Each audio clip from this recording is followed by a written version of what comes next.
Meaning of equilateral triangle. Equilateral triangle.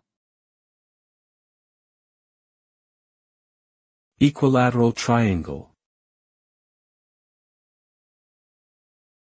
Equilateral triangle. Equilateral triangle.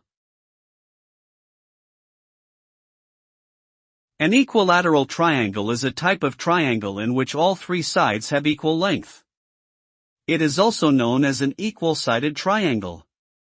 Along with the isosceles and scalene triangles, the equilateral triangle belongs to the group of basic triangle types.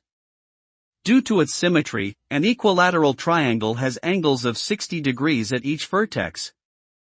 This property makes it useful in geometry and other applications where symmetry is desired.